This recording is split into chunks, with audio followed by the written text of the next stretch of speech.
And it's in your Son's name that we pray. Amen. Patrick, I'm going to work at the hospital tomorrow, so I'll get a room number and Okay, thank you. information for Mr. Britton. Thank you. Thank you. All right, so Jody reached out, and so I thought, okay, I've got one class. It's hard to do, one class. But what I actually thought is, when I was teaching last quarter, I didn't get through all my material either. So just like Jody's struggling to get through his material, I didn't get through all of mine. And if you remember, we were talking about self-care and different aspects of self-care. We talked about relationships. So how are you doing on that? All right, we talked about relationships, how important it is to have relationships, and particularly with people in the church, and to build those, that we're not meant to be off on an island by ourselves. So relational health. We talked about physical health and how it's important to take care of yourself physically, and that God has given us this body. Again, this body isn't who we are, right? But he's given us this body, and to have this body, it's a resource to do his work. And so how are we doing as far as taking care of our body? So physical health. We talked about financial health. And just like our body, and we manage our body so that we can use it the best of the glory of God, also we do the same with our finances, right? And that he expects us to make sure that we take care of our finances in a way that he would approve, regardless of what those are.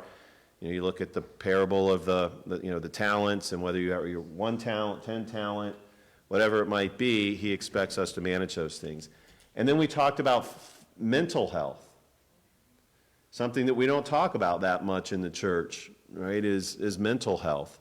And we got a good little ways through that, but we didn't finish it. So I'm looking to try to just finish that today and have a discussion around mental health.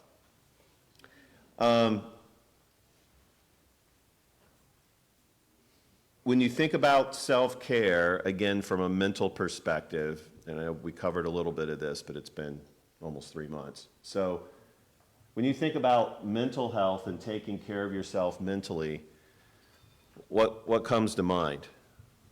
How do you take care of yourself mentally? You give yourself time to think and meditate and just to regroup sometimes. Okay, so give yourself time to regroup and to maybe meditate, think on things, recenter. What else? Call a friend. Call a friend.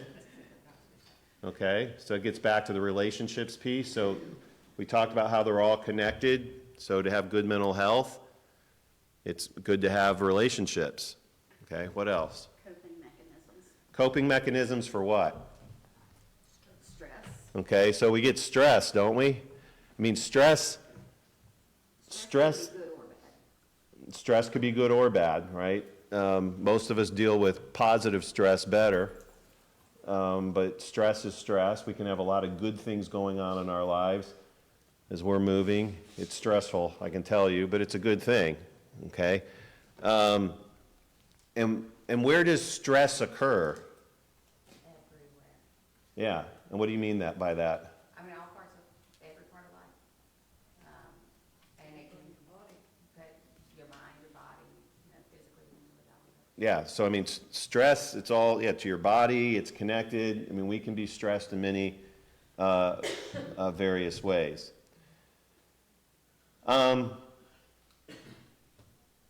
Sometimes when you think about mental health, you can also think about self-control.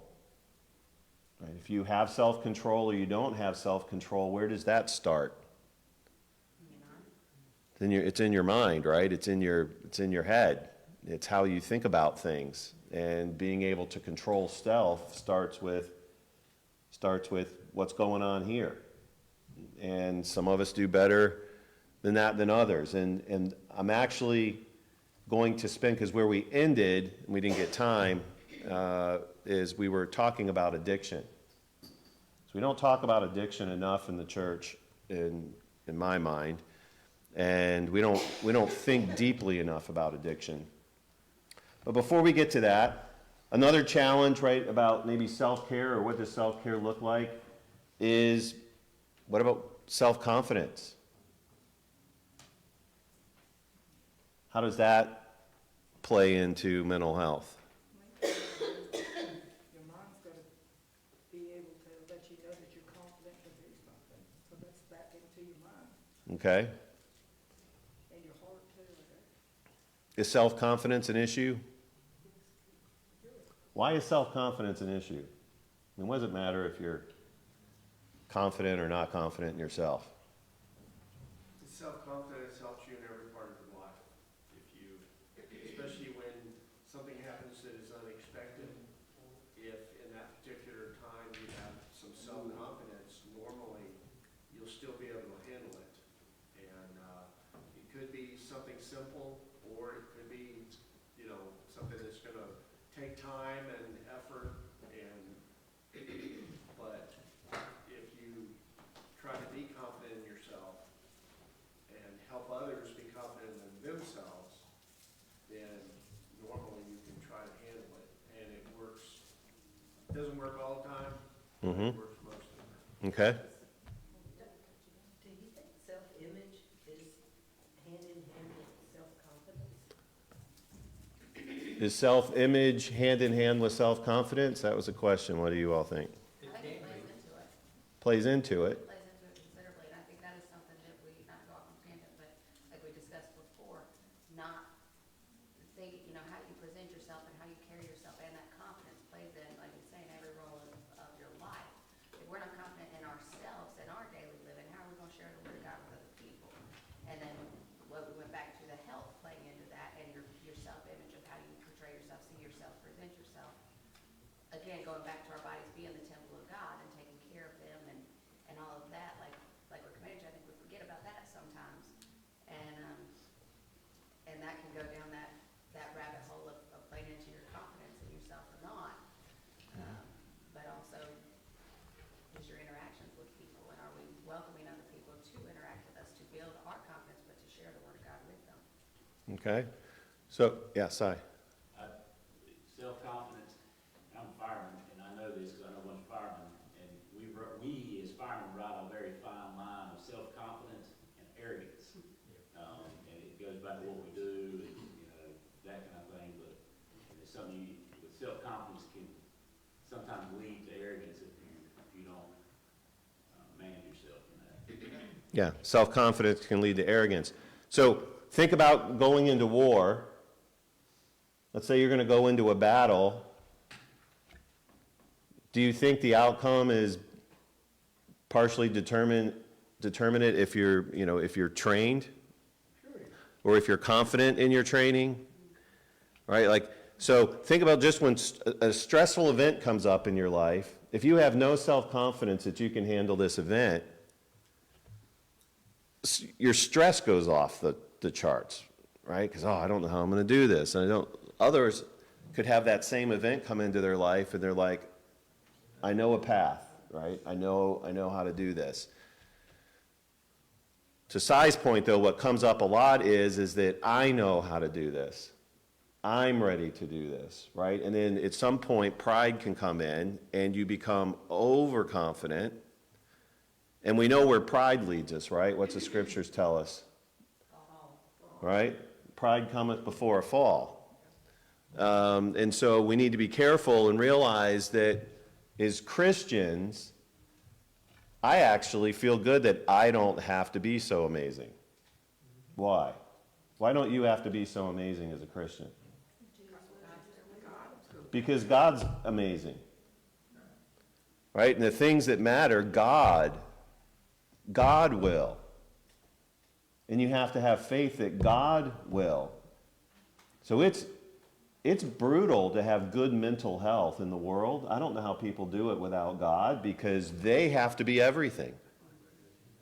I've got to know it all. I have to be it all. I have to be smart enough. But if you really believe in the providence of God, if you believe in prayer, Do you just pray or do you believe in prayer? If you believe in prayer, I don't have to figure it all out. God will do what's best for me. Yeah. I think one of my favorite verses is the verse that says that in our weakness, he can show his strength. That's right. Paul talks about that. And 2 Corinthians 12:7, right, in there is where that passage is. So there's a lot of things, and I want to make sure I actually get to the part that I didn't get to last time. I'll end up doing the whole lesson over again. So, but a few things, right? Knowing that you're good enough, the self-esteem, self-confidence, you are good enough. How do you know that you have value? Because God says he died for us, so we have to be. He died for us. Is more valuable than anything. He gave his life for us. That makes us the most valuable thing he has. If we wasn't valuable, the devil wouldn't be chasing us so hard. Okay? We're made in his image. We're made in his image, Genesis 1:26. I mean, you're made in the image of God. You're not just like a different type of antelope, right? Or a different looking giraffe. I mean, you're made in the image of God. And how are you made in the image of God? Does he have 10 fingers and 10 toes and Soul. your soul, right? God is spirit. And that's what separates us. I mean, we're special. That's why even people who are mean and nasty out there, we have to understand that that's God's child. Humans are different. They're all valuable. All those souls are valuable. Some of them are nasty, some of them are mean, some of them aren't nice, some of them, but they're valuable. We need to understand, and I think we do, that all people are valuable because they're made in the image of God. That's different than the squirrel that shoots across the, right? And so, which means you're valuable. You are made in the image of God. You're redeemable.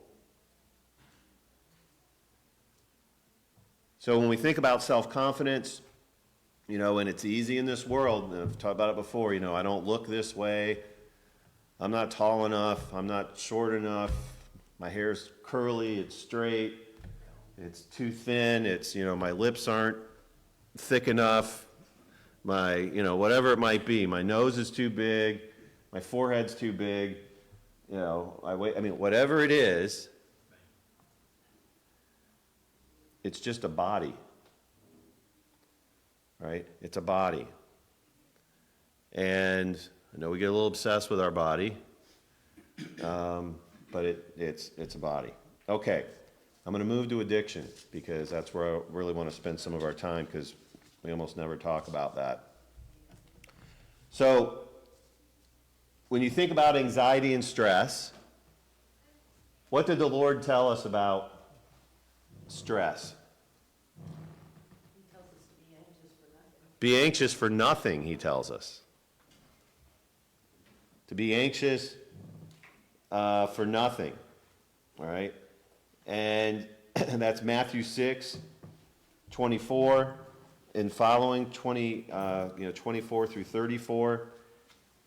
And in there, he talks about, and I'm not going back over it and just giving you because we covered it, but he talks about not to worry, and that if you're a worrier,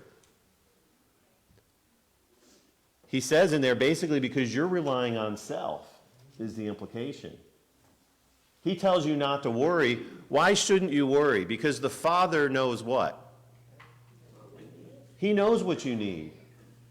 Do you not think that the Father doesn't know what you need? He says, even the hairs on your head are numbered. You don't think he doesn't understand what your problems are? Like, why are you worrying? Do you not think he's going to take care of you? O ye of little faith? So when we worry and we flip out about stuff, what are we telling God? We don't trust him. I don't trust you. I don't believe in you.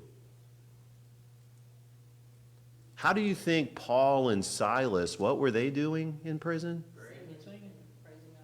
Praying, staying close to God, And singing. Who sings in prison after what had just happened to them? They just got the tar beat out of them. Who does that? Did anybody notice? The prisoners noticed. Why would they take notice of that? That's unusual. Who in the world sings in prison after they've been beaten? That's different. They have a different source of self-confidence. Were they confident in themselves about what was going to happen? No. But they were confident that God, and did God? He broke them out of there. And then they didn't even run. It's like, this is our chance. God answered our prayers. Here we go. We can leave. Did they? Told the jailer, hey, we're all here. We're all here. Like, I don't have to flee this. God's in control. When we stress out, we're sending a message to God. I think this one's a little bigger than you. Not so sure that you can do this one, God. Like, I've messed this one up pretty big. Okay? Now, when people are stressed, when people are anxious, what do? Drugs and alcohol, anything. Okay? Could be drugs, alcohol, all kinds of different things, but what is that doing? What are they doing? They're trying to medicate somehow, right? They're trying to escape, They're fixing it themselves. right? They're fixing it themselves with something else. They're not. Okay? They're looking for a way to feel better. Self-soothing. Okay? So we and there's all kinds of reasons people do it. How you got there and what got you to that moment, there's 100 million different ways this world can abuse you and get you to a place where you want to make yourself feel better. I mean, they're countless. But at the end of the day, we all are in a place where we want to feel better for some reason. Now, just because you want to feel better doesn't make you an addict.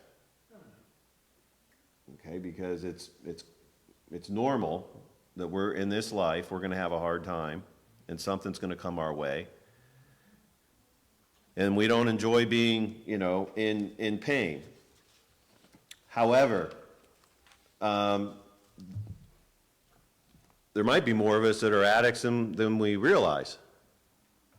And there might be more of us who struggle with addiction than we realize. And I want to talk about that this morning. Now, the reason this is important to me to talk about is because there are people who are in the church and people who come into the church. Addiction is everywhere in the world. And in the church, I don't know that we know how to talk about it. I don't know that if we know how to deal with someone who's struggling with an addiction. And therefore, we don't hear that much about people struggling with addiction, and we don't see that many in the church. Doesn't mean it's not there, and it's because no one talks about it. Addicts in a church will generally go to an AA meeting before they go to their brethren. Yeah, I mean, people will, they'll seek people outside of the church for help versus people in the church for help, because we don't know how to help, and we don't know how to think about it. What's the difference between someone who's in addiction versus someone who does the same thing, but it's not an addiction? They can't stop. No reasoning behind doing it. No reasoning behind doing it. How do you really know it's an addiction? How many happy addicts do you see? And why aren't they happy? They're chasing that They're high. looking at that next. They are. They're always looking for something else. But ultimately, all addictions lead where?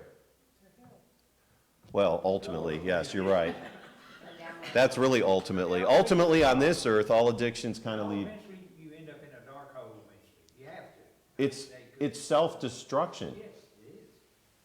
So I'll never forget in my I don't remember what, Sandy was probably in my class. I don't know if it was high school or college or what, but I was in one psychology class. I think it was high school. And the teacher was talking about a guy who every morning he had to go out. He lived on a kind of a road like this, you know, not like a highway, but a road like this. And he had to go out every morning, and he had to lay in the road north and south, and then he had to lay in the road east and west. Had to. Okay? It was like a calming thing. Okay? Again, it's a self-soothing thing. Addictions come in all kinds of forms. Okay? And he got run over one day, broke his legs. It's what happens when you lay out in the road. Okay, like there wasn't a person there with a stop slow thing, so this guy could go do that, right? Addicts do things that don't make sense. When you see somebody self-destructing, doing things that harm their body, doing things that tear up their families, it's likely there's an addiction there. That's not normal human behavior, to tear yourself apart and to tear things apart that are around you. And what do we often think about with addicts? You think, well, they just need to stop. Just quit, right? There's judgment that comes pretty quick. Just stop doing that. Don't pick up the bottle. Just don't drink. How hard is that? Okay. Don't pick up the cigarette. The video game. The video game. So we're going to get to, all right? Don't pick up the piece of pizza. Okay? I don't want to hear that you're overweight and all that stuff. Just stop eating. Do you not know how that happens? Do you not know how, when you get drunk, how that happens? Do you not know how, when you get high, how that happens? Just stop it. Have a little self-control. It's only that easy. I mean, really, Okay. it's only that easy. We can fix the whole world. There's stuff going on here. Okay? There's stuff going on here. And we need to be 10, 20% more empathetic. I am not advocating or endorsing or saying a lot of those things are okay. But let's talk about, just for a minute, the cycle, okay? So there's a trigger. There's a trigger that happens. You want to know some interesting triggers? Well, let me do this first. There's a trigger that happens, and once people are triggered, they crave. How many of you have ever seen a commercial? I love those Domino's commercials. Sandy, how many times? All right? I'll see this Pizza Hut, and they're pulling that big piece of pizza, and you see that cheese just hanging off of it, and the pepperoni, and what do I say? I go, oh, that looks good. I could go for a piece of pizza right now. Because that's what I need. I need another piece of pizza. Right? Marketers know how this works. Why in the world would they stick a 20 by 60 billboard on the side of a road in someone's yard? Why would they pay $20 million for 30 seconds on a Super Bowl to get in your head for 30 seconds? I'll tell you why, because it works. People go off and they buy before you know it. And how hard is it? Right? You see a commercial for pizza? What happens? Or you're flipping through the home shopping network and they're like, hey, We've got these special hair barrettes that you really need. Look how cool these are. And they clip this way, and they clip this way, clip this way. All right, whatever it is. And you're like, I think I need one of those. Now, we crave. When you crave, you move to ritual. What do you think ritual is? Even just think of the pizza example. You see a pizza commercial, you crave the pizza, what's your ritual? What's that? And so more than that, right? Yes, exactly. You order it, right? So when does the ritual start? So you're sitting there on your couch. When does your ritual start? You start acting. If you don't have your cell phone right beside you, what do? You stand up. The ritual's kicking off. Or you're thinking, oh, I don't want this. I can't eat anymore. I've got a whatever. And then you see the golden arches while you're driving. And you're like, man, or Wendy's, wouldn't a Frosty be great right now?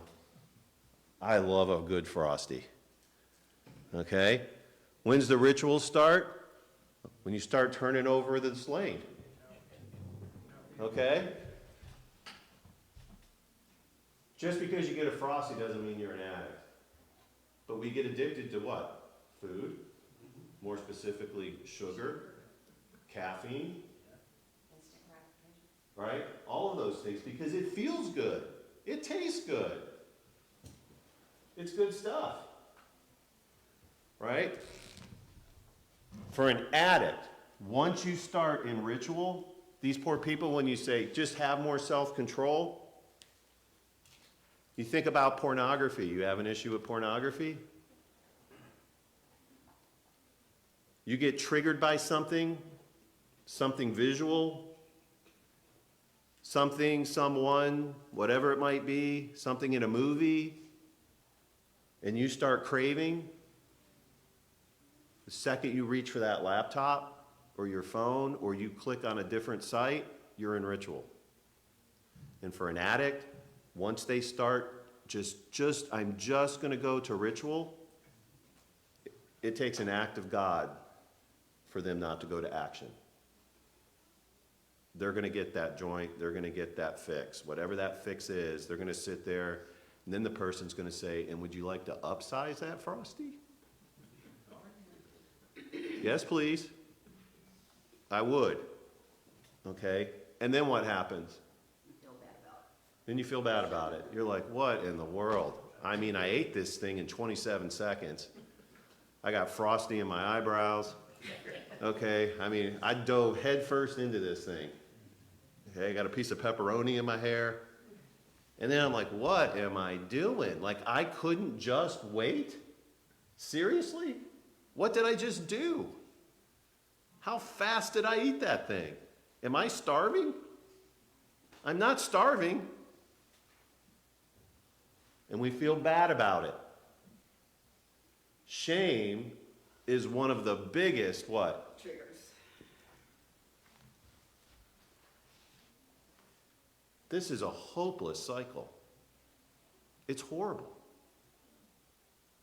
And when you're really in it, it's hell. And as Christians, we need to be careful that we're just not like, you just need to stop. You don't have self-control. They do need to stop, especially if things are sinful. You need to stop. But you're not going to stop on your own, and you're not just going to stop because it's not you need more self-control. What do they need? They need God. You actually are trying to control it. That's your problem, is that you're trying to control it. You can't control it. You've proven that over and over and over and over and over and over and over again, that you actually can't control it. That's your problem. Now, you think about addictions. There are some that are illegal. There are some that are immoral. There are some that are just unhealthy. All right?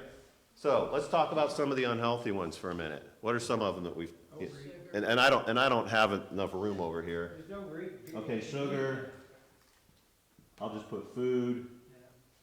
What else? Alcohol, What's that? alcohol. Alcohol. No, binge staying up. Where would you put alcohol? Now, the world would put alcohol somewhere, you know, but you could argue, is it immoral? Is it unhealthy? It's all good. You know, A workaholic. It's sugar. but it's another form of, okay, work. Stress. People get addicted to work, right? Do people use work as an escape? Yes. I feel good at work. You know, work's the only place I feel valued. Social media. Social media. Now, what do they like about social media? The lies, What's that? the lies. Okay, well, the lies. But what do people do? Attention. They want attention. How do they get that on social media? Likes. Likes. Likes and followers. Hey, I've even had people say, hey, could you like my thing because I'd like to get more likes? Can you go out and like that? Right? So, they get addicted to likes. One that a lot of. How many people clicks? Exercise. Okay, now, exercise. I had a problem with that when I was in high school, where I would skip lunch and go to the gym instead of eating. Do people get addicted to exercise? They do. It's an escape. They're in there all the time. It's like you don't actually need to be in the gym 7 hours a day, And you get a high from it. every day. What are you, like, you have no life. You're escaping. Your relationships are so, you know, it's like, are you really going to the gym again? Yes, I am, because today I've got to bench 3,000 pounds. Okay? In case a car falls on you, I'm going to be ready. I'm doing it for you. Okay? Really? Caretaker or a fixer. People who are caretakers. They're addicted, right? I'm caretaking for someone. Even good stuff can turn bad. Well, that's why when you use the wording, especially if it's sinful, we're talking about that cycle, I'd argue when you're in that cycle, it's sinful, no matter what it is, because it's taking that attention. Because you're out of control. See, here's the thing is, you are out of control. When you're not in control anymore, that's a scary place to be. It doesn't matter what it is. Okay? Think about what are some of the immoral addictions. These are immoral. Illegal ones can also be immoral. But when you think about immoral but not illegal, Pornography. pornography. Okay? Marital affairs, I mean, Okay? Porn, affairs. Drunkenness. Okay? thieving, you know. Now, is there porn that then starts to move over here? Yes. Okay, so you get child porn. Affairs as well. Can be illegal, Yeah? certainly. And so one thing that happens is social media, I'm seeking attention. I need attention, I need attention, I need attention. It's masked in a different way. Things can move over to affairs because I need attention. I didn't get attention this way, but I'll get attention this way, right? Or, you know, porn, and porn could lead to child porn because it's more. An addiction never stops. It wants more. You can't feed it enough over time, right? What about plastic surgery? I mean, is it immoral? don't be on what you're doing. You know, if you want your nose to look different, but are there people who are addicted to plastic surgery? What about tattoos? Shopping. Shopping.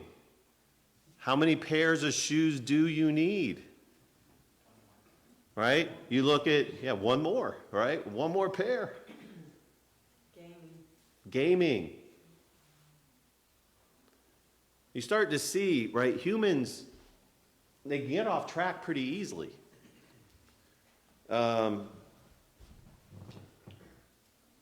All of these, I mean, at the end of the day, you know, I had anger.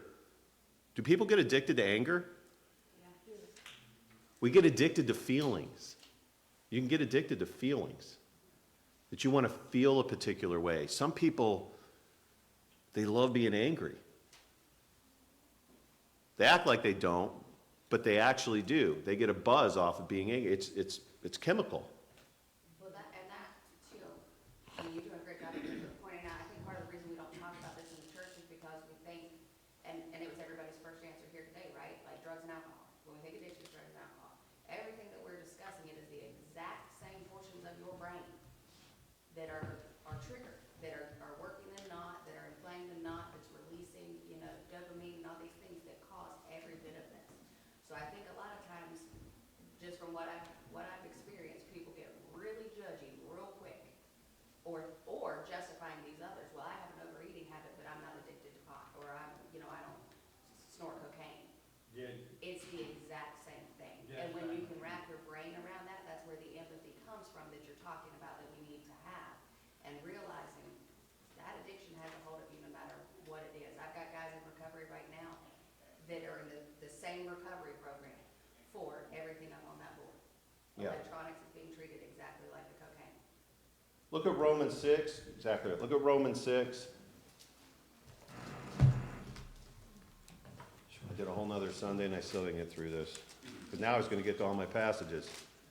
So Romans 6, 15. It says, "What then? Shall we sin because we are not under law, but under grace? Certainly not. Do you not know that whom you present yourselves slaves to obey, you are that one slave with whom you obey? Whether of sin leading to death or obedience leading to righteousness. But God be thanked that though you were slaves of" what? Sin, yet you obeyed from the heart that form of doctrine to which you were delivered. And having been set free from what? Sin, you became slaves of righteousness. Sin can encapsulate. It dominates. It can take over your life. And we actually become slaves of sin. We are actually designed, because we don't want to be slaves of sin, we want to be slaves of what did it say? Of righteousness. Of righteousness. We are designed to be sheep. I mean, God designed us to follow. But he gave us the intellect to choose. And even the scriptures tell us you're either going to be a slave to sin or you're going to be a slave to righteousness. There's not an in-between. You will allow yourself to be overtaken with righteousness, and you think about God, and you focus on God, and you walk with God, or you push him out and you do your own thing and you become a slave to sin. And you forget about God. And we're told that if we want to focus on sin and focus on the world, God gave them up, right? God gave them over, right, to a reprobate mind. He allowed them, that's your choice where you want to go. So, we know in John 8:34, it says if you commit sin, that you are a slave of sin.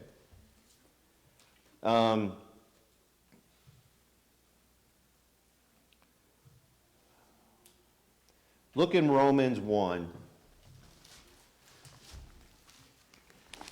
In Romans 1,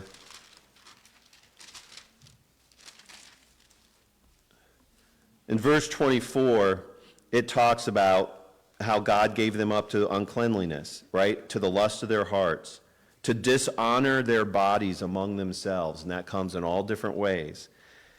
And he goes on and talks about, in verse 28, God gave them over to a debased mind to do those things which were not fitting, being filled with all unrighteousness, whether it's sexual immorality, wickedness, covetousness. He goes through all the different things, backbiters, inventors of evil things, on and on and on, unforgiving, unloving, unmerciful. But look at verse 32. Who, knowing what?